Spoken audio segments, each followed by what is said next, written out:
have you seen the trailer to the movie Constipation? Oh, I have heard this. It hasn't come out yet. Oh, yeah, I have heard it. Oh, God.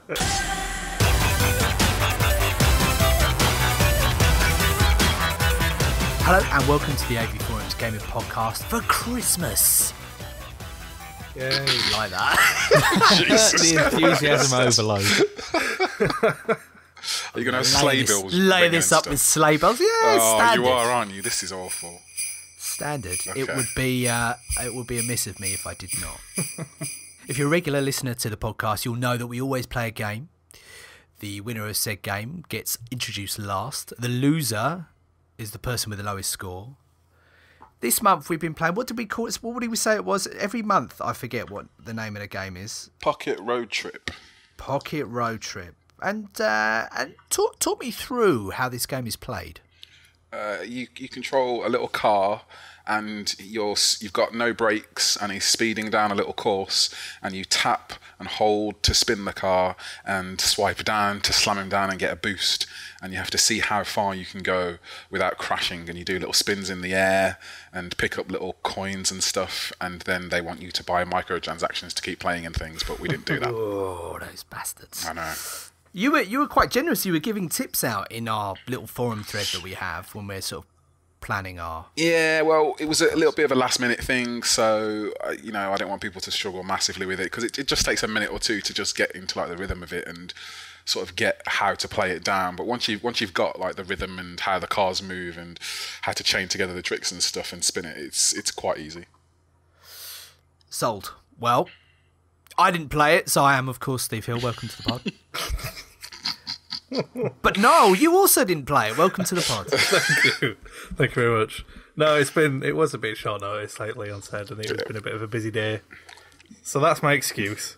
You were busy Christmas shopping, maybe? No, busy just sitting around in my underwear, watching Adventure Time. You weren't out buying your favourite podcast presenter a Belstaff jacket. You need money to buy people Christmas presents, and that's where I trip up. This is a fatal flaw. Anyway, moving on. Coming in at a respectable second place. By default. By default is Mark. Do I even really want to drop your score at this stage, having seen Leon's score? No, let's just scrap it, I think now. And now I want to know. It's another one of these where Leon, for some reason, has sent me his phone number and not his score. This is what happens when he picks the games, though. This is true. He's a Hey, ringer. listen, anyone can suggest a game anytime. Mark, you scored 856 metres. No, what the one below it? Oh, It's the okay. main score. Oh, right, okay. You've also sent me your telephone number. I did write the one So beneath he it. could have You won. did now. right. You did. I just don't read your email. So did I win? No, you did not. 2,794 metres. That's So not bad, significantly. Yeah, it's not bad. It's almost halfway to Leon's score. Leon, you rock and rolled in with 5,086 metres. Good evening, everybody. A nice score. We'll have to take your word for it because you didn't provide a screen grab like Mark did. What? Mark, What? I'm upgrading you to winner. Yes. Yeah. Rules is rules. I know this is not really our remit, but we're all big Star Wars fans, right? Oh, yeah, huge. I love it. And I think we're all suitably appeased that it is in the right hands. So much enthusiasm. No, I'm not sure yet. I'm really not sure. Trailers. Really? What? It's so big a task. Yeah. That you just think it's almost now like it would be easier to screw it up than to do it successfully. Like, just showing all the core things, showing the Millennium Falcon, showing the right imagery isn't going to be enough now. Well, to be fair, I don't think it's rested on its laurels or played it safe. It's done. Well, how do we know? We don't know anything that it's done. Yeah, but my question to you would be, having seen it, do you feel suitably excited now? As opposed to who saw the trailer to Jurassic Park? Oh, do you know what? I haven't watched that. I keep hearing about that. And I haven't Terrible watched it. trailer. Terrible. That I'm not excited for. Terminator, terrible trailer. Oh, that is bad. Terminator. What's with the spelling on that? Can someone explain the spelling to me? Maybe it's because, for the same reason, they've put this random dinosaur, this one that they've totally fabricated. It's so that they can trademark it, copyright it, make an action figure out of it, and sell it. This is Jurassic Park, not Terminator, I assume. But no, I'm saying both. Right. Like Genesis, potentially. Right. Phil Collins could be coming knocking on your door saying, guys. They need a URL, is what we're saying. Okay. That would be good. Phil Collins has been sent back in time. He kills Sarah Connor with one of his drum solos. I started reading The Martian, by the way. Ah, you have. How are you getting on with it? I'm only about, I don't know, like 20, 30 pages in thus far. It's all a bit maths thus far. It does rely quite heavily on maths, but I wouldn't let that put anyone off. No, I'll be honest, I do tend to kind of skim read the maths in the same way that I might, should we say, not watch the numbers round on Countdown or something. Yeah, I don't think you're hurting the story by doing that. Oh, good. And do you know the casting of the movie, the Ridley Scott project, The Martian? No, I don't. No, okay, so you're just coming up with imagery in your mind as opposed to being led by Yeah. names and faces. It's a good book. It's a good book. I'm interested to hear how you get on. I'll check in with you again next month. You may even have it beat by then. Yeah, I did have to peel off the Richard and Judy book club sticker from the front though. I'm done with the analog world. Traditional books, I'm out. I love my Kindle so much. This is the only way I want to read books now. All right, welcome to like 2004 or something. I just got one last month. I think I mentioned it on the podcast. Oh, right. Is that literally your first Kindle, got you? Yeah. I got one of the Voyages, the new ones. Oh, yeah, you did say Smarty Pants. Yeah, still rattling, still no replacement received. Right. How is it you, Mr. Digital, has only just got around to getting a Kindle? No. What happened was I really fancied one most of this year, but I thought, surely they're going to bring out a new one anytime soon.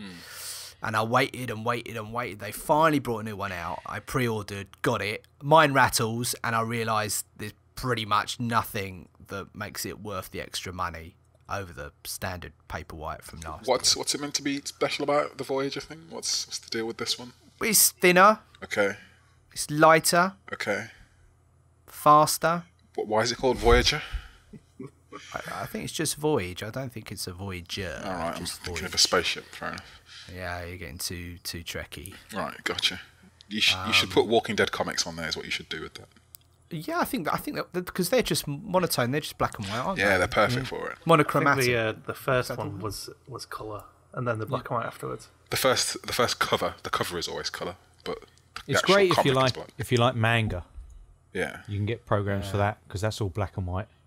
Yeah, no, I'm enjoying reading. I'm enjoying reading. I'm also reading The Secret Footballer, which is fantastic. Who is it? What? Do you want to know? Yeah. Did they ever actually prove who it was? I know exactly who it is. Because the original theory was like someone like Frank Lampard. Then it kind of got downgraded massively. I heard that. Yeah. Can we explain what this is for people who don't care? There is a whistleblower, a journalist, a whistleblower. Yeah, nice for football. Okay. Yeah. What does he tell you about all the women they sleep with? And all the rest of it? Yeah, just stupid stuff about kind of agents and people doing. He's an ex-pro, very articulate. Writes for the Guardian. Also, his articles appear on his website. Over time, as it's grown, he's got people in, other professionals like journalists and psychologists and physiotherapists, etc., and they've all written under the moniker The Secret. Gotcha. And it's all kind of, not exposés or anything like that, but it's just the kind of stuff that someone may not necessarily write out. The stuff in the about open. like transfer rumours was quite kind of interesting. That just like journalists would print something based on someone who just wants a new contract, and that was just regular. The kind of thing that's been rumoured for a long time. But it's brilliant, Mark. I highly recommend you grab them. There's the third book I'm on at the moment is all about tactics and media and the money in football. And there's a thing about the Oculus, which we'll probably come into a bit later, I think, naturally. But some really clever shit that he's mentioning on the Oculus, which is going to change the world. What was this PlayStation event that 1,000,001 different trailers came out of? Well, I obviously can't talk about PlayStation, so somebody else. You can, dude. You can. I can't though, can I? Really? I know nothing about consoles. Well, you can do it from an outsider's perspective. It was their 20th anniversary of launching the PlayStation 1. This is correct, right? Yep. And they had an event called the PlayStation Experience, and they launched. Have you ever owned a PlayStation? Yeah, I owned a PlayStation 1, in fact. I owned a PS2 as well. I just like to pigeonhole myself. I like to play into the stereotype. Don't worry about it. But they had, to be fair, the PS4 that is styled after the PlayStation 1 looks kind of cool. Yeah. Like, if it wasn't such a pain in the arse to get one, I'd probably think about buying one of those. They look quite decent. This is the anniversary edition. Yeah, that's right. Which are selling for big bucks what was on it? eBay. I read 15k today. 15k, wow. Although some muppet managed to list theirs incorrectly and it subsequently sold for $1. Wow. Now, eBay does protect people against idiocy. But apparently it's at his discretion as to whether he sends it out and honours the deal. I suspect he's not going to. I would suspect so too. But yeah, bargains potentially could be had if you pick your moment. It does look nice. I quite like the retro styling. I like it as well. Enough to tempt you to own one. Not as of yet, but we'll get to that. I mean, as much as the hardware is great, the games is what I'm all about. And some people were disappointed with the Sony event. I mean, they had the event as well as the console, and they announced many things. Loads of things. Yeah, well, in sheer numbers, I guess you would say that yes, there was a lot of announcements, but it really depends on how much you're into the whole indie scene. Yeah, I should qualify that by saying not necessarily announcements of new titles. It was just sort of new trailers, new tidbits of information, and like you said, a ton of indie stuff. Yeah, it was sort of balanced between ports, indie stuff, things we already know about, and a few surprises. And depending on your tastes, that may or not have pleased you. Nice surprises. Indeed. I guess the biggest one, again, it depends on how you look at it. For me, Street Fighter 5 being co-developed by Sony and a PlayStation exclusive was a little bit of a slap in the face. I mean, you ever been a big Street Fighter fan? I don't seem to remember us having sort of quite intense convos about it over the years. I'm not a huge Street Fighter fan. I like fighting games, so Mortal Kombat is more my franchise. So I played that a lot, and their style of games please me more. But I will buy a Street Fighter, and I will play a Street Fighter. I had a tournament edition fight stick once, and I loved it. It was a real thing of beauty. But I just don't have the skills to match something like that. You know, it's like being massively overweight and trying to wear a really slim-fitting suit. It's just let it go. Yeah, and I think the Mortal Kombat series, the controls are a little easier to grasp and it's a little less hardcore. But I would still play with Street Fighter. And I can throw a fireball. I can do a dragon punch and that sort of stuff. Hadouken. So yeah. Let me hear a Hadouken. Hadouken. Now come on. Hadouken. That's that was good as it gets. Christmas I love cheer. that. That's your end of credits. I was going to say that's clip it. right there. I've just done it, haven't I? Somehow I didn't think, and I tell you what, I kicked myself once it had been out. I didn't use your. I can't remember what happened. I think we were talking about Skyrim, and you went into some kind of tirade, Skyrim rant. ripping the Skyrim. Elfin talk, and I don't know how that didn't make the final credits. Should we be excited about Street Fighter now? Is it going to be prettier? Is it going to be louder? Is it going to be what else has come out? That's the point. You know, people say, "Well, is it still relevant?" Well, it needs something else to kind of almost like knock it off its perch for it to no longer be relevant. There's nothing else out there that's really been challenging it. Ladies and gentlemen, I present to you Dive Kick, which I have conveniently reviewed for your pleasure on avforums.com. If you like fighting games and you're no good at fighting games, go and read the Dive Kick review and play you some Dive Kick. It's a 2-button fighting game which requires virtually no skill. 2-button? 2-button. One is dive, one is kick. I see what they've done there. It sounds brilliant. It is pretty fantastic. It kind of Sounds boils perfect down for me. the fighting genre to like just the basics of what it is, which is waiting for someone else to make their move and jumping in. It's all one-hit kills and stuff, but I won't go on and on about it, but it is pretty cool. But you're right. There is no Is great there a deal. massively overpriced fight stick that I can, sort of Do you know what? look the part with? I think there was. I actually do believe there was a massive 2-button, just had 2 massive buttons on it. 2 huge buttons, I like it. That was it. Do you sound like like me, it. Steve? Do you get kind of like drawn into games by nice-looking peripherals? Of course, I love the idea. There's a chap on. I should really credit him by name, but there's a chap on the PC gaming forum at the moment that is building an Elite Dangerous chair, like out of wood, and like it's got room on the arms for flight sticks and all sorts. And I tell you what, if he's gonna manufacture some of them, I'll put my name down for one. Why is this not on the front of the site? Like, we had, what's his name, Groot on there. You know what? You're absolutely right. I'm going to go and I'm going to feature that thread. That really should be featured. I've never seen that, and that sounds pretty amazing. It sounds like something I'd be really into. Yeah. Is it going to have a cockpit and everything? Like, I don't know how far it's going to go. I don't know whether this is like something that community are doing and you can buy the parts sort of slightly prefabbed, or whether he's a carpenter by trade.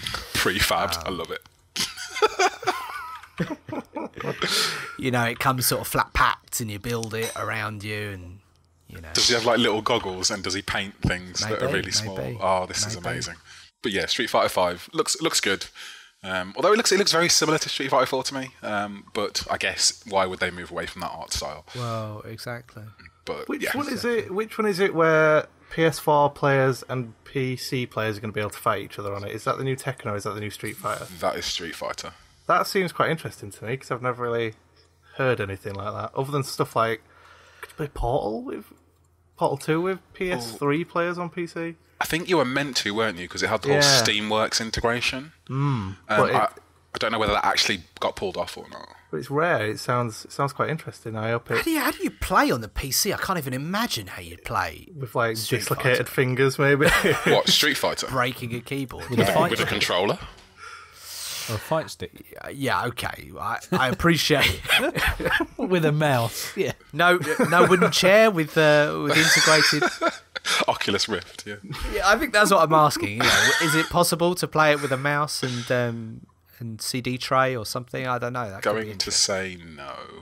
Yeah. Did you see someone was getting world record scores on track and field, the old school track and field games, with a vibrator? That wasn't where I thought you were going with I this. think it was a vibrator. They were just sticking it on the pad, and lo and behold, they were getting like amazing 100-meter scores. Well, it kind of makes sense. Total sense.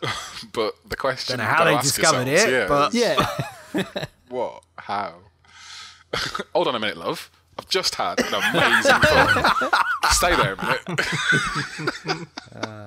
it reminds me of that scene in is it Parenthood, where they have a power cut and he sort of fumbles into the room and goes, "Don't worry, I've had a torch."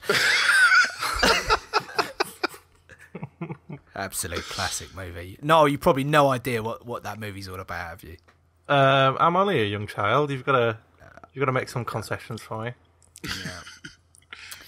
Yeah. So, any other highlights from the PlayStation event? I know No Man's Sky probably got you all excited. For the first time, I'm a bit kind of lukewarm by it, actually. I'm not excited by it, and I got told off a bit by Leon, I think, in the thread when I said I wasn't. Go on, I can see that spread point your of view, lies. though. But the thing is, it's just everything you hear about No Man's Sky is so vague. I mean, it's just They haven't like shown anything new yet, have they? that's the thing. It's just so vague, and it's just like, oh look, we're going to fly into this planet, and stuff's going to pop up, and then that's pretty much all you ever see. I mean, And they then do say there's that it's not supposed to be like just kind of an ambient game, you know, where you just fly around. But yeah, I can see why people would kind of look at the stuff that's been shown so far and just say, well, it kind of looks just like a kind of ambient game where not much actually happens. Ambient game, that's just brilliant. Do games need?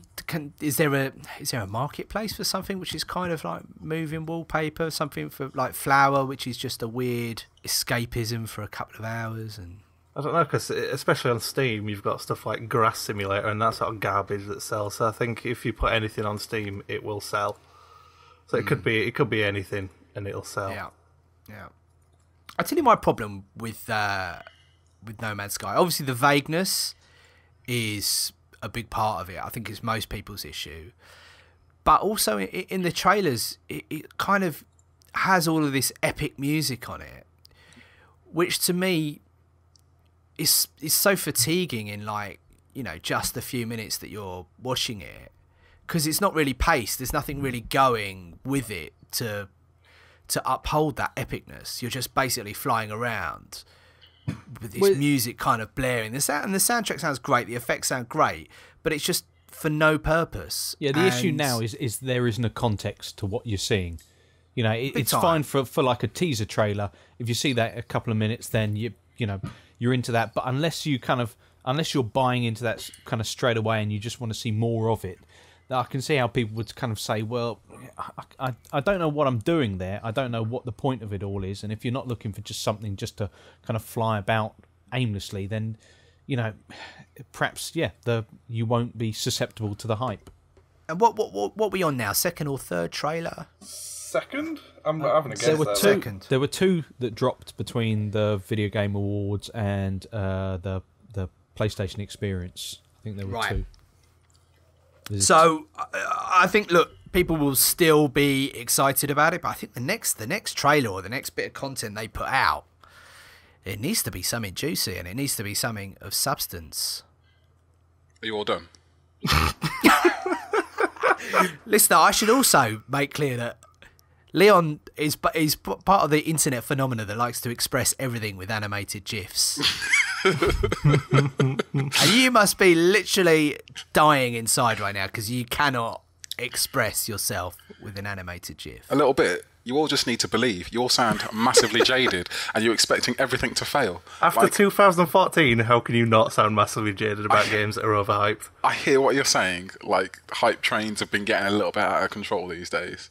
But dude, 2014 has rewritten the book on not delivering. Yeah, totally. It probably has. But I don't know. Part of me just wants to believe. And I can't not believe in No Man's Sky. It looks so good. Even if it is just getting into a ship, flying somewhere, looking at some funny dinosaurs walking around and getting back in and flying somewhere else, I think I'm good. Dude, that will last all of 90 minutes. You're talking to somebody who spent days in Mass Effect scanning planets. I was going to say, if the music's good enough... seriously. Make that last. Like, all scanning planets is a spinning globe with you tracing a circle over it. And I did that for hours. So, you know, actually getting into a ship and flying to planets, going into orbit, flying around. Do you know what? But it had so much more to back it up. It had so much more narrative and epicness and cinematic, you know, vibe to it that I think it could get away with it. Whereas this game, like, whoever's in their marketing team or whatever they're doing, like, these two trailers, let me tell you, have stunk. The first one did its job to say, here we are, this is what we've got. Okay, I'm suitably teased. But thereafter, you need to back it up now with something else. It's under promise and over deliver. I think that's the way to go about it. You know, 2014 has taught me that anyone can come up with marketing hype. Anyone can tell you that, you know, Destiny's got cinematic storytelling. Has it? No, has it really? Agree. You know, there's so much. But it's one extreme to the other. I mean, they're kind of. I mean, obviously, kind of contractually, you've got to stick something out. You've got to let people know that the game still exists. And if there's stuff that you want to keep under wraps, if there's like, you know, the kind of scanning on planets and perhaps a trading system or something, what this kind of malevolent presence at the center of the universe is, you know, they want to keep that under wraps for as long as possible. No, I hope there isn't one of those. That's the thing, though. Like, Well, every game... they've said there is, or there is something. It's not necessarily like something that you have to take on in a linear fashion. This was in a kind of magazine piece a few months back, Right. but that there is something kind of in the universe as well. Again, it's awakened. really vague, but it's saying you don't necessarily have to kind of take it on, and you don't necessarily have to follow that path. It's black stormtroopers. No. You don't even know if he was a stormtrooper. I suspect he wasn't. I reckon. Yeah, I was going to say he could disguised just as dressed one. up, Stowing, yeah, disguised. You know. But all we have to think about with No Man's Sky is Minecraft. Think about how the Minecraft thing would fit into that. Just having your ship, upgrading it, finding stuff to upgrade it, maybe having a base that you create and build, and then go out and explore and bring stuff back to it. Like that is the piece of the puzzle which would just fit into that perfectly. Is that not just Elite Dangerous? I mean, yes, it really is. but with neon But colours do you know what? and synth. I think that you might hit a chord there. I think there is probably an opportunity for a Elite Dangerous Light, as it were, something a bit more accessible, something a bit more, accessible to someone, say, a bit younger. Yeah, something a bit more mainstream. Yeah. Elite Dangerous is brutal. There's I was reading the thread the other day. Some dude went for a pee and he came back and saw that his ship had been blown to smithereens. That's brutal. Well, yeah. Welcome to the space, man. It's hard. Yeah. Is this Don't get guy's Elite distracted in Dangerous space. chair going to have like a catheter in it? Strapped in. One of those beer hats as well. If it didn't before, Yeah. it probably will now. But no, that's I love that about those sort of games as well. Like, have you seen they put out a new EVE Online trailer? Oh yeah. And that trailer I love it because all it is it's a montage of like fan dialogue of when they're doing like battles and stuff, and it's a lot of people just being like, all right guys, so we're gonna warp our carriers into position, and then 3 of our destroyers are going to come in and they're going to have 14 different squadrons, and we're going to have to do this, and it's a lot of people like proper into it, and it just makes it look so good. It makes it look a lot more exciting than it actually is. It actually is, Yeah, because that game is a game of spreadsheets. They've all had to look at spreadsheets for 500 hours to do that. But it does make it look good. All right, well, look, you're still excited. We're sceptical. I think you may have called me back from the edge a little bit with the idea that it could be a kind of a new Minecraft or something of that ilk. Keep hope alive. Yeah, but let's talk about the big guns. Uncharted, anyone? That looks like Uncharted, didn't it? It certainly looked like Uncharted. There was a cool bit where he did like a thing on a grappling hook and then stabbed somebody. That was quite cool. Pretty standard Uncharted territory. Yeah. It was fluid. I mean, I haven't played all the Uncharted games. I've watched a lot of them, but it looked very fluid to me. Like there was 2 times more animations than usual or something. Like you didn't really see the transitions. Normally you can see like that transition from I'm climbing to I'm running to I'm shooting, but this, it just seemed like everything was kind of fluid and well done. And the very opening of the gameplay trailer was sort of going from a cinematic sequence directly into gameplay. And That's what Uncharted have always been good at, though. Yeah, but I mean, this mixing was up cinematics and gameplay. But this was like a level I'd not seen before. I mean, really seamless. It was good proof of life, which they needed for that game after all the people that have left and all the controversy and whatnot. They needed a good proof of life to say, look, it exists, it's decent, and you will probably like it. Yeah. Yeah. Can I make a confession? Mm-hmm. I was very close to selling my PS4. Really? What, already? Yeah, I just thought my issue with it is it's sitting there. There's nothing really that I desperately want to play right now. All it's doing is losing value. Did you not consider this before you laid the money down? What's wrong with you? Yeah, but you know, it's shiny and new at the time, and I thought, oh, Destiny's out, let's try that. It's just been so disappointing. Oh, God, dude, what's wrong with you? Well, I haven't sold it yet. Is anything good coming out for it anytime soon? Well, we had the new gameplay trailer for The Order. Oh, yeah. It's That's the some time cinematic, away as well. cinematic 30 frames a second. The order. Is that not February? People seem to be mixed on that. I've got to say I'm slightly going a bit lukewarm on it now. Quick time events. It's the fact that it's press triangle to melee someone and then press triangle to pick up guns, and anything that puts too much on one button, I always end up kind of getting a bit annoyed with, because there will be that moment where you go to melee someone and you end up just picking up a gun and getting shot in a corridor or something. I think it makes it more cinematic. You're really like butthurt by the fact that it's No, 30 it's not. FPS, It's aren't not you? the fact that it's 30 frames a second. It's the fact that the developers came out and said we're doing it because it's more cinematic, and it's just treating people like idiots. And But it is though, isn't it? It is though, isn't it? It is. It's closer to the cinemas. frame rate. They don't mean it like that. They mean it in look at this. It's a fancy word that convenient. we're using. It's Try a and like convenient make you fact, think it's yeah. better, and it's not better. And everyone knows it's not better, and they're just treating you like absolute idiots. Trying Plus to tell you it's better. They've got the bars as well, haven't they? Yeah, that's ridiculous as well. It's just, I don't it's see not why coming it to is. PC, and I'm very happy. It's not.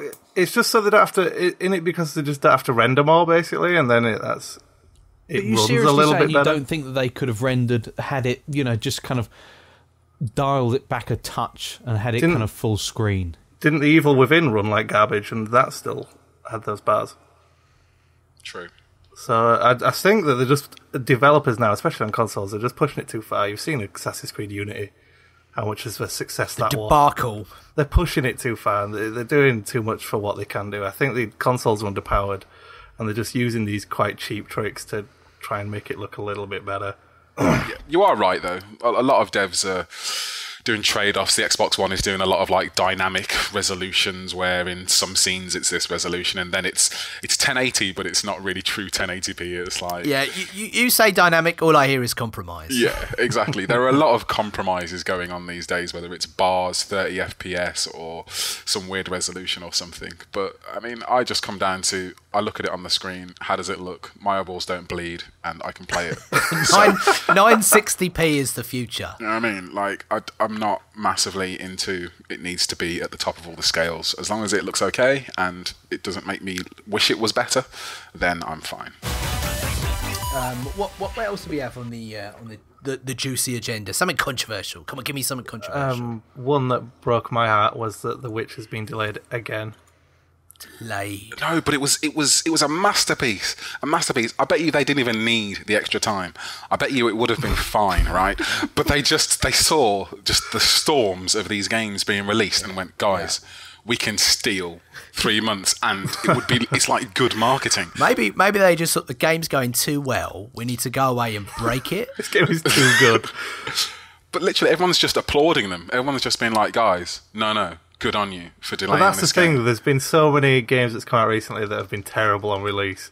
I think people are actually happy for once that a company's taking that step and saying, this isn't I ready. am not kidding. Next month, when we talk about Game of the Year, it could potentially come down to who has just not overpromised. The thing is, I've already made my decision about what it's going to be, and it's Football not Manager, isn't it? something that no, it's not. I didn't even like it this year. Fair enough. But it's just something that I would never have picked any other year. But because every AAA has been pretty poor and stuff like that, it's just something that worked well. Yeah, and then I've got mine in continued mind to as work well. For something that has been so uninspiring, I'm actually really looking forward to that debate. I'm quite looking forward to what you guys are going to come out with. Yeah, there will be blood. Yeah, I am quite intrigued. Listen, at the moment, at the top of my list, Robot Unicorn Attack. Evolution. Evolution. Nice. Well, before the PlayStation Experience, you did have the Game Awards. So others have made their decisions. They've Yes. pinned their colours to the mast. Didn't Inquisition win there? It did. It won Game of the Year. Yeah. Been out 5 minutes. Yeah. I've not played it yet. I think I'm getting that one for Christmas. Racing. Leon, something tells me that you won't be diving into What? Dragon Age Inquisition? Yes. No. Was it the presence of dragons? Yeah, maybe. But also, or age in the title, because that normally just implies. It's like if it doesn't have future, it's out. they should have done like a Mass Effect skin for that or something. just changed the names so that you could play it in the Mass Effect universe instead of Dragon Age universe. Because they're the same games, Mass aren't they, really? Dragon Age Like they effect. did with Far Cry Blood Dragon. Yeah. Just have a skin like that for everything. Just neon and synth and that kind of thing, and it's futuristic. Sold. Yeah. I'll take it. But the Game Awards also gave Mario Kart 8 the best racing game in a world where Forza Horizon 2 came out. So screw you, Game Awards. Yeah, that's true. Well, Drive Club offered nothing to compete. A lot of people are saying that it's now in a really good state. Really? Yeah. That Wonderful. It's just, I mean, you know, if that's true, then now's the time to get it because it has dropped like a stone in price. Yeah. But I'm not going to lie, I had no idea it was even out. What, Drive Club? That's how much I've heard about it. What do you mean? How did you miss the it's broken for like a month? How did you Because miss it's- that? I want my money back. Yeah. Because that's the same about everything, isn't it? What, like Master Chief Collection, people were probably kicking off about that at the same time. Destiny, people probably wanted the money back from It that at the does same seem time. now that like we've overused as a community the word broken. Because like it started being applied to things that had like poor frame rates and like people would say this is unplayable, and you think what? No, it's on. not really. You know, kind of a bit of kind of screen tear or something. I can't play this. You know, this drops to below 30 frames a second or something. But then there are actually games coming out that are almost literally unplayable in certain modes. We need to Master Chief redefine the Collection. word. Yeah. I can't help but feel we're getting ahead of ourselves, gentlemen. Save it. We've broken the word broken. Save it that you're broken. You will get your chance. Dean Hall, who created DayZ, has just left the job to go start his own little company before DayZ even gets into beta. It's a bit of a scummy move. It's the entrepreneurial thing to do, though, isn't it? Oh yeah, abandon ship, because everyone started kicking off a little bit about how slow DayZ's progress is. And then all I of a don't sudden... think it's even that. He doesn't actually own any of that IP, does he? He He's doesn't made own quite a any fair bit of kind cash off it. I'm sure he has, but it's not going to be like if he owned his own thing. And as much money as he's made, I'm sure there's going to be people that are in his ear now saying, if it was your own thing, I'll back you to do this, I'll back you to do that. But he is a man with 0 finished games under his belt so far. Yeah. So it is a bit of a risk. There'll always be someone who's willing to throw money at you, though. Always. So anyway, he's off to start his own thing. Has that happened, or he was recruiting? He's Am I looking right? for programmers, artists, and pretty much everything else for his new studio. Right. So it's just it seems just a bit strange to me that this game that isn't even in beta yet, that was his child, kind of, he made the mod originally. He's just walking out on that as soon as people start raising up a little bit about why is this taking so long. It could damage his reputation, though. I mean, as you say, 0 games completed under his belt. If DayZ takes kind of a bit of a nosedive from here, then, kind of in 3 years' time when he's kind of trying to build the hype for something that he's talking about releasing, he's kind of known as the guy who walked away from something. It's dangerous. It's risky. It's Molyneux syndrome. It's Molyneux syndrome, though, isn't it? Like, how many times has Peter Molyneux said this game's going to be absolutely amazing, and then it's been garbage? How many times have we bought into it? No, Peter Molyneux's problem is he's a kind of blue sky thinker. He comes up with grand ideas, and then it turns out they're just not physically possible. DayZ, it seems like it's been in a playable state for so long. I wouldn't really even call it playable, to be honest with you. It's unplayable. It's not broken. It's not unplayable, but it isn't what Only you'd expect 62 from... frames a second. Why don't we dial it back just a little bit? So, just recap for us, Noel. Yeah. Who is Dean Hall? What was the journey of DayZ and where did it So, come from? DayZ started out as a mod for Arma 2, and I think it blew up a little bit on YouTube. I think some major YouTubers are covering it. And Dean Hall was the creator of the original mod, and after a while, after it started getting really popular, I think Bohemia, who make the Arma games, funded him to make it a standalone game. Right. So he's been working at on stage, this game.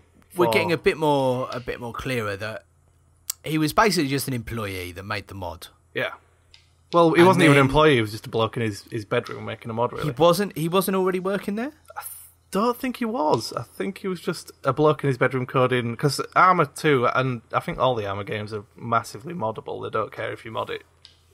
So I think he just made this mod, released it, and it got quite popular, and then he became an employee once they wanted him to make this standalone. And then they moved him onto it full time. Yeah. Because I remember there being a story where it was like, yep, he's just going to do this now. I think, well, yeah, there was, when it first came out, they had this huge action plan for it. Like, it's going to, by this time, maybe 6 months, it's going to be here, and then in a year, it's going to be here. So I think they had, well, he had specifically big aspirations for it. I just think, do you know what? I'm putting myself in his position. If he really is not entitled to any of the rights or anything else, you know, he's just an employee, then I think he probably has looked at things and thought, wow, missing out massively here. And he would have had people in his ear saying, you know, you could have your own thing, I'll back you. I can see quite easily how the situation has arisen. I think it'd be a shame for all of those people that have poured the time and energy and support into DayZ. But is it really a surprise that it hasn't gone anywhere? I don't know. I never really saw the final product in it, to be honest with you. With how long it's been out, I would have thought it would have been a lot further along than it is now. I mean, it came out on December the 16th, so in a week's time, it's been out a year. Right, and that's just as a standalone. That's just a standalone. That's as an alpha version standalone. Right, so and the mod was out significantly before that. I'd say quite a bit longer, yeah. So it's been out almost a year, and I wouldn't say there's much progression being made. It's still, the animation is still janky. You still can't get a decent frame rate on it. The connection is still quite bad, and it's just not come far at all. And I think a few weeks ago as well, they said that they're targeting beta in Q4 2015. So potentially, the game could have been out 2 years before it even hits beta. Yeah. So it's just, I think it's just a warning to everyone. I think in future it will just be that warning that early access might mean that you never get the game you want. And I think DayZ is going to be the cautionary tale of early access in the future. I was going to say, it sounds like you've got a rant for early access. I really don't like early access. I really don't like. I've been burned by early access. So that's the thing. You get into an idea, and it's again, that's why I'm so against the hype train now, because I got sold into the hype train so often in early access. Like, this game's going to be incredible in this amount of time, and every early access game I've bought hasn't really ever lived up to what it was going to be. Let's put it in very, very simple terms. Video games are entertainment. Yep. And they need to be polished. Yep. I'm not interested in early access to a book. I'm not interested. Chapter by I'm chapter. not interested in early access to a movie. Why would I be? Are you not? Do you not want to see trailers and stuff? And yeah, how many people would want to see like the rushes for Star Wars or something? Yeah. Trailer. No, of course. The idea, like, if you're a really big Star Wars fan, you might say, "Oh yeah, I'd like to see some. I'd like to see the first 20 minutes," but you know you'd regret it. You don't want to see that movie until it's finished. I'm not even going to watch another trailer for that movie, by the way. I've seen what I needed to see. If I could have seen the first 20 minutes of The Phantom Menace, I would have saved myself serious heartache. Yeah, but listen, that's the game you play. You know, that's the whole point. You know, we don't want to see these products until they're finished, until all the effects have been done, until all the sound has been mixed. But then that's the issue, though. When is a game finished? I mean, you're getting so many games now released, which are it's assumed that you can't even now get to the point where you will just say, I've bought a game, I know I can take this home and I can be playing it. You have to pretty much assume that you've got a day one patch now, you know, with most stuff with kind of online elements. And then you've got things like, say, look at something like Destiny. Now, there, Bungie are taking data from the way that people are playing to amend the game as you're playing it.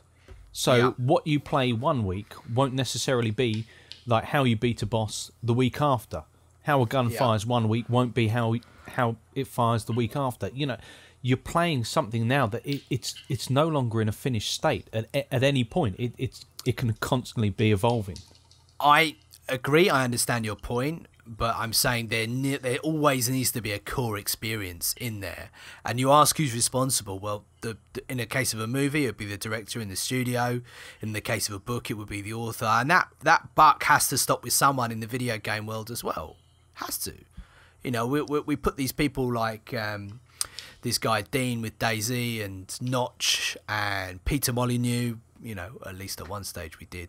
You know, as we put these guys up there, and they're the ones who are saying, you know, the buck stops with me. I'm going to deliver on this, or I'm going to do that. You know, and that's the way it should be. You know, I think it wasn't so long ago when we were playing what was the Heavy Rain on the PlayStation. We said, you know, maybe there's going to be maybe we'll see a director crossover from Hollywood and direct a video game and kind of put that experience out there. I just think it should always be a finished thing. I think I'd be very suspicious of any kind of early access, you know, any kind of paid beta or alpha. I just think it's wrong. I think it's the wrong way to sell something to customers. I think it's the wrong experience, the wrong approach. But I understand that, you know, finance is limited in some circles, and early access has paved the way for some great games. I know that. I just think people should be a bit more measured in how they approach it. And the problem is as well, especially on Steam, early access has become kind of a synonym for this garbage game that I'm never going to touch again. Give me the money until it gets kicked off of Steam. Yeah. And you just get all these horrible, awful, just shovelware games thrown on, and people spending money on it, and then these developers just disappear in a cloud of smoke. Yeah. And it just gives you more and more reason to think twice about early access. I mean, I've been burnt by it. I bought into it originally, and then I got burnt by it, and that's how I learned. And I think that's unfortunately how a lot of people will end up learning about it. Yeah. Getting burnt. I think there is a much bigger debate that I really want to have, but I think it's so relevant to Game of the Year and the look back. So shut up and save it for a month. I think it's too juicy to do this. You could almost have an entire feature on what game isn't slightly broken at the moment. Sure. Yeah. It depends though, because if you're talking about AAAs, then pretty much every AAA. But if you think about indie games, they're coming out more polished than AAAs at the minute. Smaller scope though. I don't know. Nintendo games tend to be pretty polished. Oh yeah, that's a good point actually. But I never really think about Nintendo games, to be honest with you. You know what? I felt drawn. I was almost ready to buy a Wii U not so long ago, and I still feel tempted again for the very reasons that you state, Mark. You know what you're getting. Yeah, it's not going to be particularly groundbreaking stuff, but it'll be a solid gaming experience. Did you see Legend of Zelda Wii U? I was just about to say that. And what's happened? It's been put back. No, there's a trailer, and you know what? They say the words Fallout in there, and you know what? It looks all right. It looks pretty good, man. Yeah. Looks like they've put in a huge world, which is what people wanted. There's good scale to it. Vantage points from tops of mountains and the like. Yeah, it looks good. Visually, it looks okay as well. What do you do in any business? When things are going wrong and it's kind of, your innovation's not working, you're coming up against sort of obstacles and this and that, you go back to basics.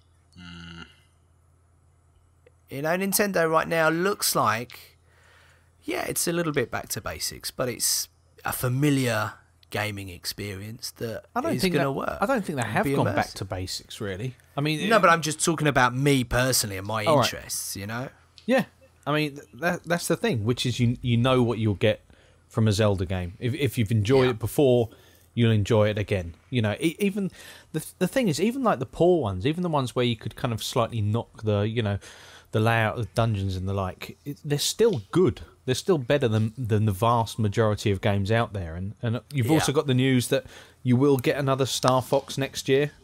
It's true. Yeah, I did see that in your show notes earlier today. Is that a remake or no? That'll be a new Wii U Star Fox. Brand new in it. Yeah, interesting. Yeah. Swinging from left to right. To be fair, the console is looking better and better. I mean, it's got Bayonetta, so I mean they've got to be able to pick it up cheap at this point, right? Wii U's. What are we talking, like 150? I think or what? so. I think you could so. pick up. So. I mean, if you're not bothered about carrying on with your whole digital future, You can pick up the basic version, the 8 gig version. That's pretty low. I think that's kind of, that's certainly about, I don't know, 130 or something. Oh, I would nothing. never recommend to anyone to start getting digitally involved with Nintendo anytime. Well, yeah, exactly. It would be a mistake. So there's no point. Grab the cheaper one. God, 130 just to play Bayonetta 2. That's within the realms of possibility. You get Mario, Zelda's coming up, Mario Karts. You might even be able to sell me on this, I'm quite interested. It's tempting. My son's getting a console for Christmas. I assume it's a Wii U. It's the Leapfrog. The what now? The Leapfrog. I think it's educational, so I don't know. My wife's leading this charge. Oh, got you. Okay. Fair But he's on his way. He's stepping down that road. He's sowing the seeds. That's it. Xbox One is wrapped up after it, is it? I wouldn't go that far. Although Sunset Overdrive, those ads, they do catch my attention every now and then. That's how winning is done. Yeah. Have we not seen that advert? Sorry. No. Should I not quote Microsoft adverts at you? Yeah. Okay. It's not how hard you get hit. It's how hard you get hit and get back up. Sorry. See, I'm still. So you are so quotable this month, aren't you? It's just like a cheesy advert. Like if you go on YouTube and watch any game-related clip of anything, even if it's like I was watching all the PlayStation Experience one, it's all Master Chief Collection adverts in the front of it where it's like, we were losing, but we're coming back. It's just ironic. Speaking of Master Chief, talk to me about this grovelling apology put out there by 343. Yeah. That was cringeworthy, wasn't it? Yeah, Bonnie Ross got up there, and I mean, the problem with Master Chief Collection is it just seems like they don't know how to fix it.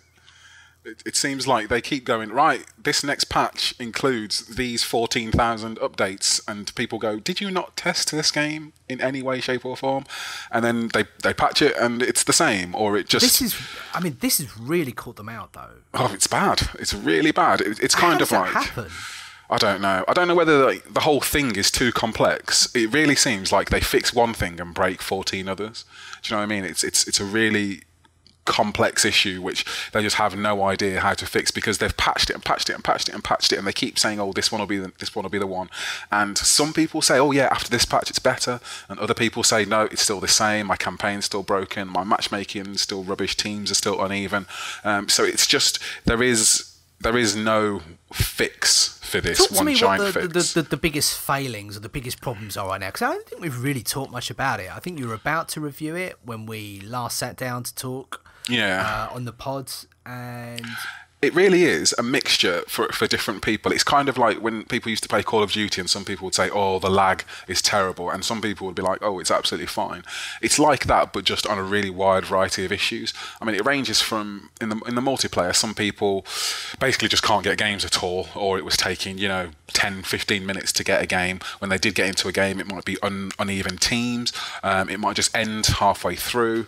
All sorts of things. Single player, people would be getting weird, just like black fuzzy screens with error messages on them. Saves wouldn't be saving. All sorts of things. Terminals in the campaign weren't working. Literally just loads of random small little issues.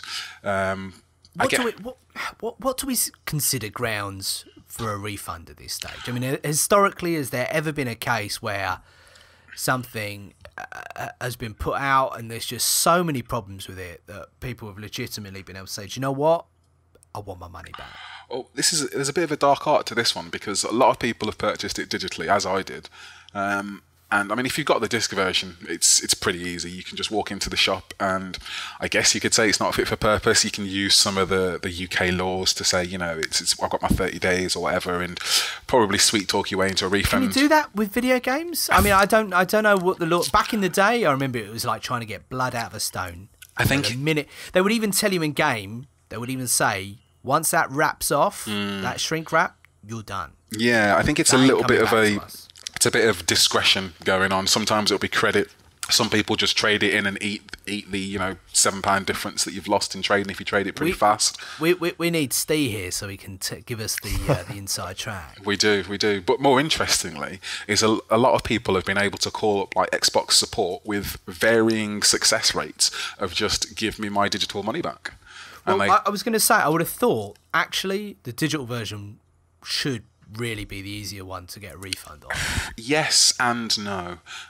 Depending on the angle of approach, whether you call them up, live chat, catch them on a good day, get this call centre or another call centre.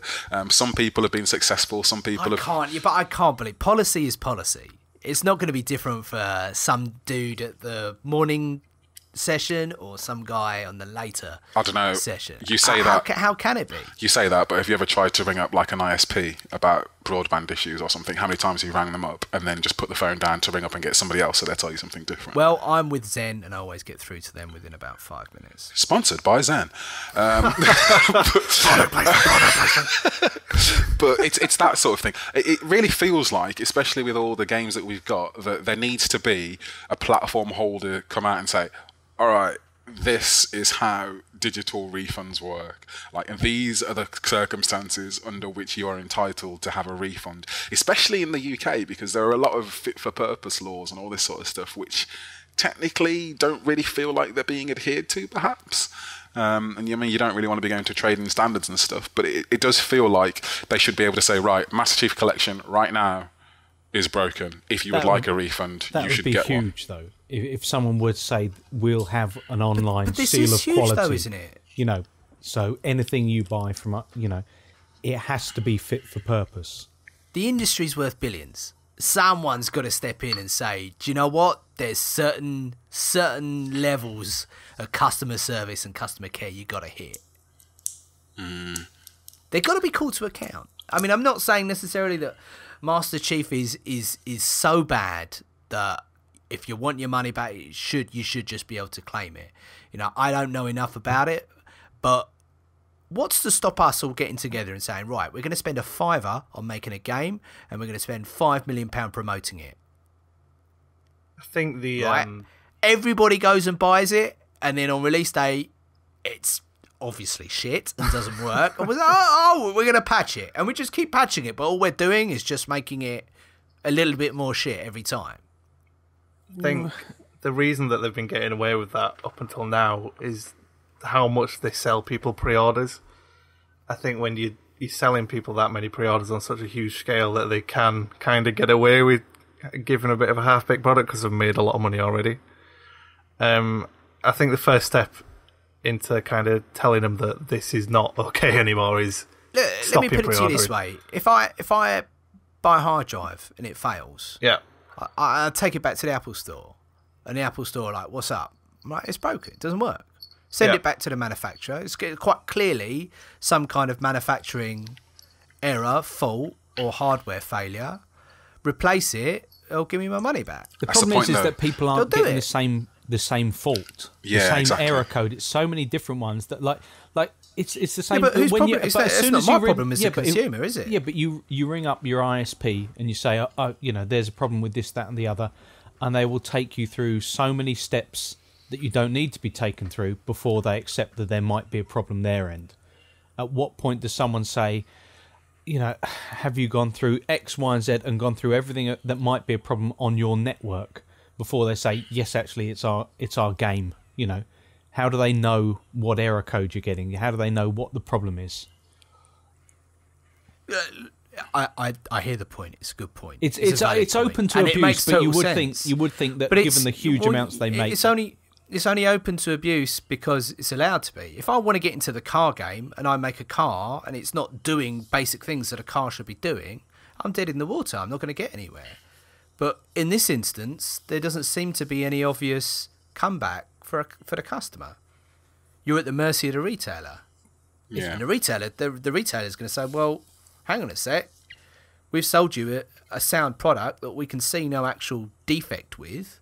It's a very grey area, one that I think, Yeah, it would require the retailer, though, to go back to publishers and the like and say, kind of, we want our money back on this enormous job lot that accounts for, like the whole of the UK's game and allocation. I think that was my point with the hard drive, is that no one's going to bat an eyelid to that. You know, they make hard drives and they know a certain amount are going to fail. You know, and they'll just go and they'll replace it and they'll give you something that works. Whereas with video games, you know, it seems to be pot luck at the moment. It's just more complex, though. It's like there's of course it is. There's not a failure rate. I mean, some people, you play this. Some people just go onto multiplayer and go, "Oh well, multiplayer is broken, but I've got 4 campaigns of Halo to play, so I'll play that," and that's fine for them. Do you know what I mean? They've just compartmentalised it and said, "I'll come back to it later," and they're happy to do that. Other people have tried to play single player and it hasn't worked for them, so they go and try and play multiplayer and have been able to get in. And it's just what people value and what people class as broken. I mean, what would be a justifiable failure rate for Master Chief Collection if 33% of people have had a significant game-stopping bug? Would you say that they should be able to refund those people? How do you even classify that? How do you even identify that? How do you separate the people who just didn't like it and are just trying to take it back just because they didn't want it? Should those people be able to do that anyway? I think there should be some kind of watchdog. There should be some kind of, group of people that can make a decision based on the information in front of them and say, in this case, you know what? If you want your money back, you should have it. I think there should be a call-off period. I think that's all this needs. If you buy it digitally, there's a call-off period of 14, or in the UK, it's 30 days. It's a 30-day call-off period. Look, we're entitled to it. If your game sucks, not my fault. Yeah. If I didn't like it, not my fault. You're not losing a disc-based game. You know, you don't have to put a second-hand one back on the shelf. It's just a digital product that you just take my license away, and you've lost my money, and that's the risk you pay for having a buggy game out there. Yeah. I mean, if I buy a jumper from an online retailer, if it's the wrong size or I just simply don't like it, send it back. No qualms. Exactly. You'd think there'd be a way to kind of collect the amount of error codes or problems that you've had. You know, on an operating system, you can send a kind of an error report or something like that. Yeah. You know, so if you've encountered X, Y, or Z bugs more than 3 times in a fortnight, you can just ask for your money back. That kind of thing. I wouldn't be surprised if there is. And we just don't know about it. 343 have it? Yeah. Of course they do. Do Microsoft maybe? Probably. Perhaps. They're one and the same, basically, aren't they? So 15 minutes wait to get into a game, I think is ludicrous. It is. It's not fit for purpose. But as I said in my review, now it's kind of like this vicious cycle where Master Chief Collection was meant to be amazing. People took days off. People were going to relive the heydays of playing Halo with their friends, and it was going to reignite the community. Everybody was going to go back to Halo. It promised big. Yeah, now it's lost that momentum. Like multiplayer games, as it stands, if you're some random first-person shooter like Singularity or something who's decided to bolt on a multiplayer portion to your game, you have got like a week to make it the most popular thing ever, and past that nobody cares. Halo has a bit more of a grace period because it's Halo, but you know what, I think a lot of people have just gone, I just don't care about Master Chief Collection anymore, and have moved on. So now the community is stuck in this cycle of, right, matchmaking didn't work, there was loads of people playing, but it wasn't matching us properly. Now, even though it might be working better, there are simply less people spread over 4 different multiplayer games in one collection, so it's harder to find a match. You know, it's a self-fulfilling prophecy in a way. Yeah, of course. And you know what? The language and the frequency of communication out from 343, it's like you say, it really, really feels like they just don't know what to do. It's too big. I mean, they had 4 studios working on this thing, just doing all the ports and different work and all that sort of stuff, and they've patched it several times. Bonnie Ross has said she's going to make good. They're going to do something to make it back. I mean, God knows what that'll be. How can they? Part of me thinks it'll just be like, here you go, here's ODST, here's Reach, here's Halo Wars, here's another Halo game for free. Yeah, but they got to make them work. Well, there's that, isn't there, really? But I definitely think there should be. I think these last few weeks with all of these games that don't work properly has highlighted. I was thinking about writing some sort of article about it, but there needs to be a cool-off period, or at least concrete terms and conditions from the platform holders of what they're going to do about games that aren't fit for purpose, games that people don't like, or digital copies that people have bought. People need to have recourse for it. Presumably that would have an effect on music, on movies, on TV shows. I mean, what's the policy on them? Can you have a cooling off period on iTunes, say, for example, if I buy an album and say, do you know what, this is utter garbage, I want my money back. But if the content is as advertised and it works as advertised, I think that's fine. I don't see why anyone needs a cooling off period for that. Yeah. It's just a question of, I mean, I don't like this TV show, I don't like this film. Well, that's your problem. You bought it. However, I don't like this game. It's said that I should be able to play other people. I can't. Then that's the issue of the person who sold it to you. Yeah. I mean, Google Play, I know for apps and stuff like that, you've got like 30 minutes, or if you uninstall it within a certain time period, then it doesn't get debited from your account. Ah, that's interesting. Is it a similar thing with iOS? Anyone know? I'm not sure. I know on Origin, you get 24 hours. So say you download a game, you play it for 18, you don't like it, you can get a refund after that. Yep. And didn't Germany have a thing with Steam where they made it so that you could get refunds on Steam? Am I thinking maybe of the wrong country or something? I remember something about that. I remember them. I'm sure. Yeah, I'm not sure how it turned out, but I do remember that happening. Yeah, didn't they say that it was technically flouting EU law or something to say that you can't say no refunds? Right. Well, last time I checked, Steam says no refunds. Anyway, it's a big issue and something which, the spotlight has definitely swung on in particular this year, and something I think definitely needs addressing. I've got to say, I haven't heard anyone use the phrase day one for a while. Yeah. Regarding any game that they see now, no matter how excited they are, nobody's saying, yeah, I'm definitely pre-ordering that. Most people are now. I think that's a good thing, though. Oh, it's a really good thing. Wait a fortnight, just see how it pans out. Do you know what? But it must have some serious repercussions in the business, and it can't be any surprise as well that kickstarting has become so popular because it's a big part of business. If you can get some of that money in early.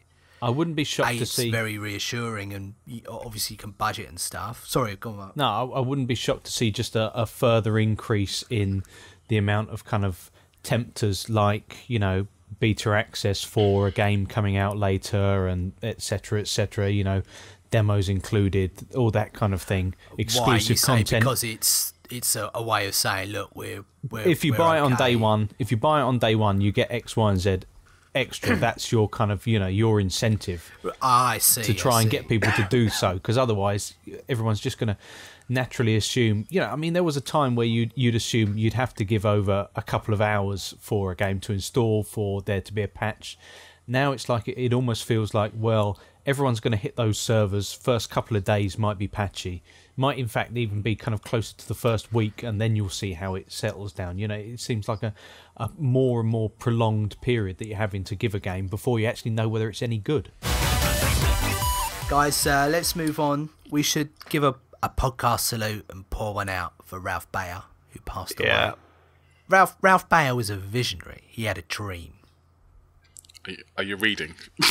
Niall doesn't agree. He just left the call. That was perfect timing.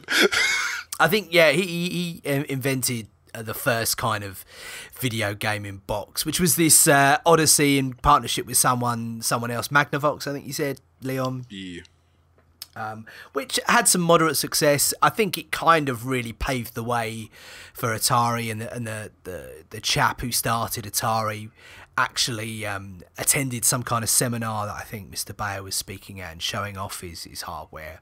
So although he may not have got all the plaudits and the riches, so to speak, he was certainly the guy that first brought video games to the world and tinkered with the technology. I saw a clip of him on some sort of documentary, a very little short thing, and he lived to, I think he lived to about 90, and his wife sadly passed away before him, and he was saying how his wife passed away on the Friday, and then on the Monday he received a medal from the President of the United States, a medal of technology or something like that for his services. So, you know, he certainly lived a long life and a happy life, and he basically changed the face of video games forever. He created them. So we'll pour one out for him and give him a good podcast salute. It's good that he seems to have been getting quite a lot of good coverage because, like Mark was saying, when a film star dies or a director dies, it's a lot of people seem to be able to relate to that quite well, whereas when big people in the video game industry die, I mean, it hasn't particularly happened too much because it's quite a young industry, but you know, when we get older, perhaps when people like, I don't know, when Ken Levine dies, maybe that'll actually be something which people will be like, oh, that's a person of note who's died. So maybe. it's good that he's actually getting a lot of press and people are getting to know who he is, even if they didn't know before the story came out, sort of thing. Maybe. I think it's just the idea that you know, the fact that video games all came from, you know, an idea of, well, maybe we can change this box we call a television. Maybe we can interact with it. You know, it's more than just video games. It's everything we kind of do in front of a screen to this day. Really kind of started from the idea that it doesn't always have to be a passive thing. It can be interactive, you know? I suppose we don't really get people like him these days. We don't get people just inventing entire machines and, you know, pushing the entire genre forward on their own. It's a lot of collaborative studios and teams and stuff like that. These days you can connect with people so easily, though. If you come up with a great idea, you know, you would take it to, you know, Kickstarter or something, or you would, you know, see, like with things like Oculus, you know, it really started as kind of a collaborative kind of process, just an idea. Can we build something? I didn't know he made Simon, though. Yeah, he made Simon. Yeah, he called himself an inventor.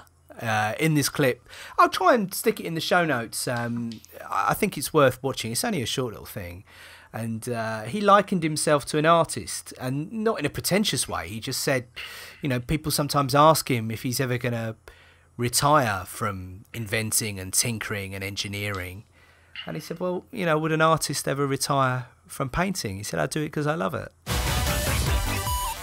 Okay, guys, have we got any reviews, features, articles we need to plug for the month coming up? Mark, you've got some kind of Christmas roundup. Yeah, just a little Christmas roundup of the games released in November that the not so broken games. Yeah, yes, some broken, some less. Less so. But basically, November's kind of the big month for games that are kind of people are going to pick up for Christmas. You get so many out then, so many kind of AAA titles that usually people will pick one up and then kind of stick one under the tree. And so, yeah. What's your Christmas wish? What's going to be under the tree wrapped up for you, gaming wise? I'm thinking possibly Dragon Age Inquisition, probably, and maybe Mario Kart 8. Juicy. Leon, what's going to be under the tree for you? Well, traditionally, my Christmas game is always Assassin's Creed. So I have. And this year, it is still Assassin's Creed. Is it really? Because Unity is so rubbish, you can get digital codes for that thing for like 20 quid. Right. So I treated myself to one, and I haven't played it yet. So hopefully, by the time Christmas comes around, it will have been sufficiently patched, and I will be able to have a good experience with it. Niall, what's going to be your Christmas wish? I think I'm going to be getting a big wad of cash that I can then save for an Oculus Rift. Oh, come on, don't waste it. What are you doing? I think that's what my big 2015 We never revisited my point about the Oculus Rift, did we? What was your point? Well, I was reading in The Secret Footballer, the third book in the series, and he goes into the Oculus Rift and he is saying, can you imagine a scenario where sport is suddenly sold to you, the customer, as a seat in the stadium, and you put the Rift on and you're basically there, and Manchester United, instead of cashing in on a big deal from Sky with the money that they get and negotiate through the league. Instead, they can sell you, the customer, a seat, the best seat in Old Trafford, for £5 a game. Every game, they would make insane amounts of money, billions. That does sound pretty incredible. And actually, it would change the sport. And where is football the biggest growing sport in the world? The United States of America. And I tell you what, if you can make it there, you can make it anywhere, baby. Are you trying to sell this to us right now? I honestly think Mark Zuckerberg may have just pulled off the biggest deal ever, and it could completely change the way that we consume entertainment, from movies to sporting events, to ways in which we haven't even dreamed yet. And they have a platform already to deliver this stuff to us. It's an incredibly exciting year for Oculus. I think you've got a social barrier to that. I think it's a niche market until it looks cool enough that it's basically putting on a pair of sunglasses. Yeah. Like as soon as it's still this massive thing that it's a headset that you put on, it's a social barrier that people aren't going to get over. Well, listen, let's tip our hat to Ralph, because he was absolutely convinced that a console needs to be wood panelled. Now, or maybe that was Atari, I don't know. Either way, I'm fairly sure Ralph Baer's first console they called the little brown box because it was brown. We know technology early on. It's Oculus is in the early stages, but it's definitely something which I think could change the face of everything. The concept is good, but just give me the holodeck. I want the holodeck. So it's a Rift for you then, Niall. How much are they going for the dev? Is it Dev Kit 2.0 or whatever it is now? I don't know. Ooh, I'm not sure. Oh, you're going to say something stupid like £400, aren't you? It's not that much. There's no way it's that much, dude. Let me have a look. See if we can find out. $350. So I'm not sure how much that translates to in pounds. 270, 280. Yeah, so it's 250. So as demand goes up, as more people want it, the cheaper the item will get. Simple as just randomly, and this is a bit of a weird one, but I like random. Has the porn industry taken to Oculus Rift yet? I think it has already, to be honest with you. Has it? Fabulous. They'd have to make it waterproof. Oh. This leads us down a dark corridor of who cleans the holodeck after people are done. Or do they use the transporters to just wipe all the DNA? Sorry, this is Star Trek fan fiction land here. Data's the one you make do that. Yes. Well, you just suck it up and get it done. oh, dude, no. I meant just I know what you meant, yeah. Any more articles to plug now? Any reviews? I recently did the Telltale's Game of Thrones, so that's been out a little bit now. Yeah. Cool. Juicy. Leon, any rolling stuff? Everything I said I was going to do, I did. So in theory, Master Chief is rolling, but you know what? Do you want a rolling review of Master Chief? It's broken. And I'm done for December, basically. I burnt myself out, so don't look for anything else from me. He's out. Okay, cool. Well, I guess that brings us to a close. Thank you for your time, for downloading the podcast. We always appreciate you supporting the show. If you've got any feedback, if you want to converse with us, any banter, you can find me on Twitter. I'm Steve_Hillskill. Noel, are you on Twitter? I am. I think it's at Gilberto27. He thinks he's at Gilberto. That's how much I use it. Really selling it to you, listener. The weekly podcast goes out every Wednesday. Make sure you catch it. I'm sure there'll be a Christmas special that's worth your download time. Massive thanks to Mark. Cheers, Steve. Huge thanks to Leon. Merry Christmas, everyone. I didn't expect that. Mark wants to redo his by now, I'm sure. Was that Michael Jackson? I was going for like Little Timmy at the end of a Christmas movie. It sounded like Hanky the Christmas Poet. God bless us, everyone. Dirty Sanchez for everyone. And a huge high five to Niall. Thank you very much. Massive Merry Christmas to everyone. Have a great holiday season, and we will see you next month for our Game of the Year pod. Do not miss it.